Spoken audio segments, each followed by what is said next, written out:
Former Borno State Governor Senator Alimodu Sheriff has suggested that Peter Obi, the Labour Party's 2023 presidential candidate, might soon rejoin the People's Democratic Party, PDP, to pursue the 2027 presidential race.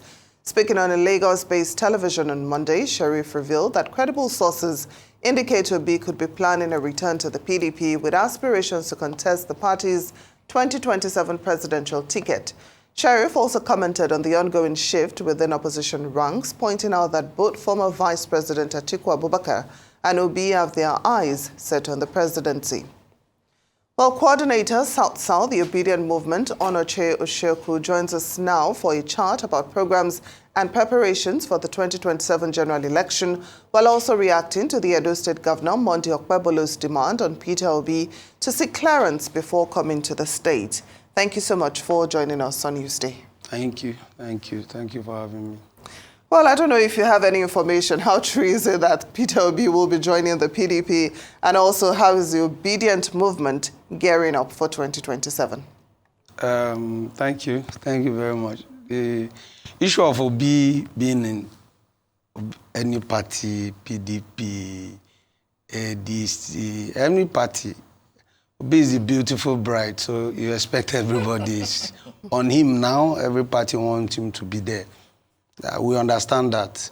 Obi doesn't need much of marketing. A good market it sells itself already. So every party wants him, but it all depends on him. We know as our leader, as our principal, we know he's on top of his game. He knows what he's doing and he knows where and what to do. So how is the Obidient movement gearing up for 2027? We are prepared. We are much prepared than 2023. That's for sure. You can see from the last outing we had, that was on the 19th, while celebrating His Excellency Peter Obi birthday. It was deliberate. In fact, we made it to local government, not just at the city centers like we are used to. But this time we move it to local government. Every local government has to celebrate their own in their own way, creating awareness. Right now, we're at the ward level, trying to move, have our chapters, have our ward schools, and they are meeting. So we are stronger now, we are more informed, and we are more ready. We are more ready, just waiting for our principal to make his own bold decision. And I hear you saying that the Obedients are ready, but it's hard to believe when there's no party, and especially when you say you're more ready than the last time. The last time the issue was the structures, because of course everyone on Twitter was like, oh yeah, Obedience this, but those votes did not translate from Twitter onto the ground. So now that there's less of a structure and you have the beautiful bride, Peter Obi. People are a little bit shaky, but that's actually not the question I want to ask. I want to talk about Monday Okpebolo's statements about Peter Obi coming into the state, that he should check in. Do you believe that it is a legitimate security measure for Peter Obi to watch his back when he enters the state, especially after the remarks that were made? Is that how it was taken? Or was it, and what was the response? Has there been any communication with anyone from that team, seeing as how it could be taken as something inflationary, or it could just be brushed off? More inflationary, though. Well, concerning the statement by the governor of Edo, we have responded. The Obidient movement, we are both on Vanguard, on pages of newspaper, the state Obidient structure. We have responded by making clear. First of all, the first statement was that there was a stampede, which was a capital lie. And thank you, the journalists, and we have investigative journalism everywhere. There have never been a casualty anywhere Obi visit. Obi it comes with peace. The people see he has generated peace, he has generated discipline, and the people see it in him. You don't need any. He need a clearance to come into any state. By our constitution, he knows it's wrong. We have listened to several of them saying, well, it's not constitutional, it's moral. But are you saying that any business, let's say Obi is a private citizen as of today? Yes, it was a former governor, but are you saying any businessman, anybody who is coming to Edo should have a letter sent to the governor that I'm coming for business or I'm coming for anything? But what Obi came to Edo State to support education, and unfortunately it's a private St. Philomena owned by the missionary. I think he has been doing that. It's not just the first time. And saying by our constitution, I don't need coming to Lagos to inform this Lagos state government or anybody. I think it's illegal. He knows what Obi did was, what he's saying wasn't the right thing. And there was no stampede. There was no casual, there was nothing.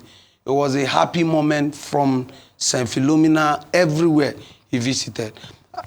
We heard the chairman of APC saying that, well, the stampede happened when they were sharing the money. But unfortunately, we understand. You know, APC, they are used to sharing. They are used to sharing money. Obi did not come to share money. Yeah, he gave a check. Except the chairman is saying the share check. Maybe APC share check. He's the chairman, so, but we don't share check. I don't think he gave check to the school. And it was appreciated by the students across. It's supporting education. We can't really do without education as a nation. True. Now, some analysts are already saying that this is a distraction, you know, the issue of getting permission before visiting a state.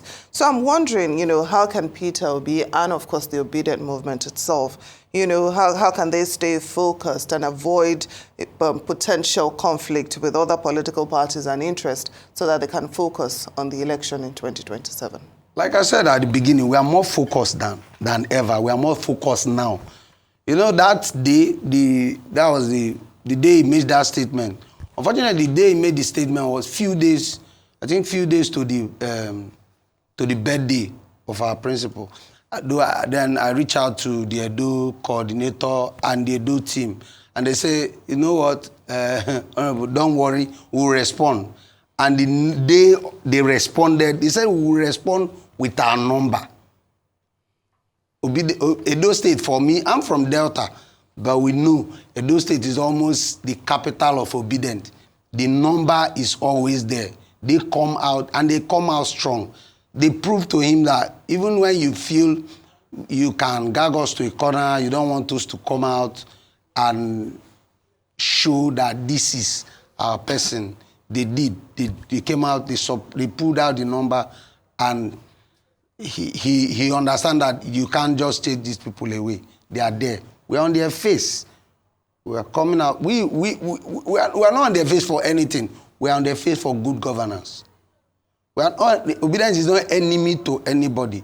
We saw a man of integrity, a man of character, and we are there all the way with him. Even if it's raining, it's sun, we are there with Obi. Because we know with Obi, we have a good nation.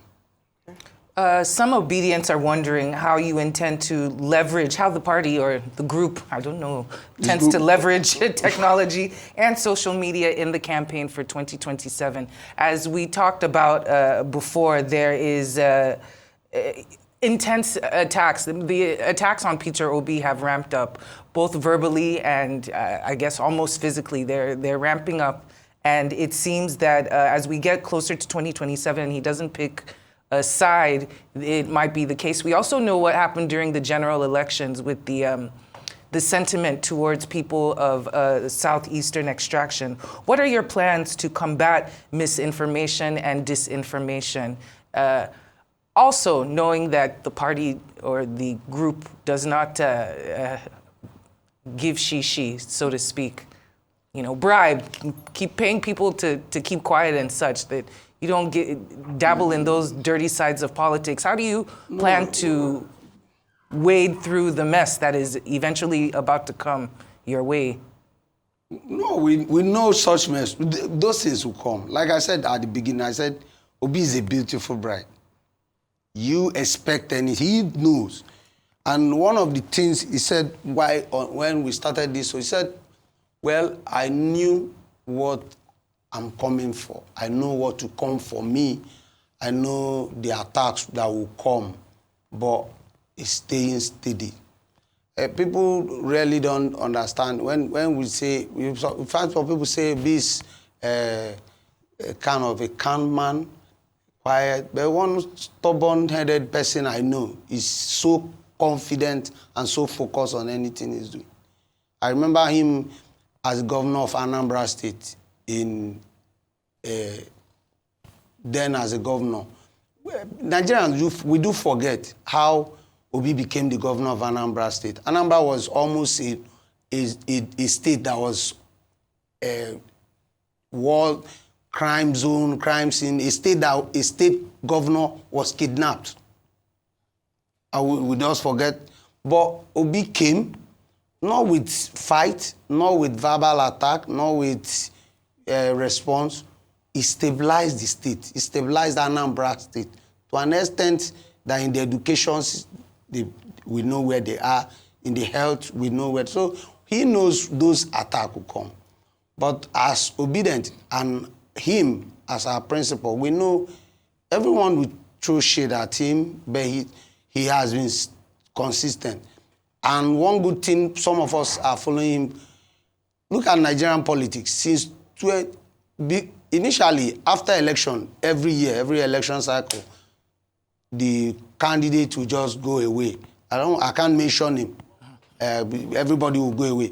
But since 2023, Obi has been consistent. And not just consistent with insult, with all shades from people. No. He has been consistent with discipline. He has been consistent with same thing that is telling us yesterday and today. Yes, how to move our nation forward, how to remain focused, and we has been focused. Okay, so are there any specific electoral reforms, that the Obidient movement is advocating for? And then I'm also wondering what initiatives or what your plans are to capitalize on opportunities for growth and expansion, particularly in regions where the Obidient movement is not so popular. Okay. Let me first of all is the issue of how are we focusing on moving where obedience is not popular. What makes popularity? Let's take, for example, 2023. We came into that election, 6 months or less. Some states will barely have candidates, even in a Labour Party. We barely have candidates. Some were just placeholders. I tell people, Obi ran that 2023 election, it was just Obi alone. It was Obi, let's say almost Obi on the ticket, both at the local government. But as I speak now, people are ready, people are prepared to jump at any political party where Obi is running from. And those people, some are going to qualify candidates, not just placeholders, who are now going to contest at the local government, maybe House of Assembly, House of Rep, Senate, then governorship. And that line, those are his first line of marketers. Those are his first line of marketers. So if we take, for example, a place we don't have House of Assembly in 2023 election, this time, I'm from Delta. This time, if we have 25 local government like in Delta State, we have 25 House of Assembly candidates, qualified candidates, who are running for the... Obi don't need to be there for them to market. They are marketing themselves. They are also alongside marketing Obi. So that party or P2B becomes more popular in that area. And of course, we have to ask about the strategies that the Obidient movement will employ to promote inclusivity within these marginalized groups that we have in Nigeria. Women, of course, persons with disabilities, youth. Those are the 3 groups that are completely ignored time and time again, but are heavily marketed to during the election cycle. Any plans for their inclusivity? Like as of today, if you come into Obidient movement as South-South coordinator, we have women who are coordinators of local government. We have women who are coordinators at the ward level. If you ask of youth, I'm not far from it. You can see the line of, I think Obidient movement is one of the first. I became the coordinator of Obi Campaign Council, as the Obidient Campaign Council 2023, as one of the youngest to have ever coordinated a state. So you see the inclusivity. Then women are always there. Even at the Obidient movement it cut across both the women, both youths, both People with disabilities. People with disability. We have them as school members because they are included. They also want good governance. They also want to live a good life in a nation like ours, Nigeria. So they are involved. They are with us. They have their own people. They come. If you watch the last outing we had, that is on the 19th, you can see them like in Delta. I'll take for example in Delta. They were among the people, even with disability, they were still supporting. They were still there. So they are part of the movement. Okay, so we know some of the issues with the 2023 election. Of course, we had the technical glitches, and of course, we also know about the violence. Here in Lagos, some groups were not allowed to vote and all that. So I'm going to ask again, are there specific electoral reforms that the Obidient movement is advocating for so that we can have better elections in 2027? Yeah. Well, let me give example. By next month, South-South, we're having a South-South regional conference coming up. And our focus in there is we are reawakening Obidient and also educating our Obidient movement, educating them on electoral. Yeah, we are pushing for electoral reform, but you know, when you're in a government, in a nation, you understand the body language. Our National Assembly, from what I'm seeing, they might not be ready to. So you prepare maybe for the good and for the worst. Obidient movement has always been a non-violent organization. Our conference coming up, we are inviting even INEC, senior INECs, to educate us. We know what went wrong. It wasn't like technical glitch or more, but now we are educating our members, educating the public more on electoral protection of your vote, voting, and also monitoring your own vote. You have the right, whether the technology is there or not there, but at the ward level, at the unit level, you should vote and also to monitor your vote. So we are doing that right now. By next month, we're having a conference. So a lot of all our members, some will be coming for more education on voting and the rest. Well, we wish you all the best, coordinator of the South-South Obidient movement, Onochie Osheokwu. Thank you so much for joining us and having this discussion. Thank you. Thank you.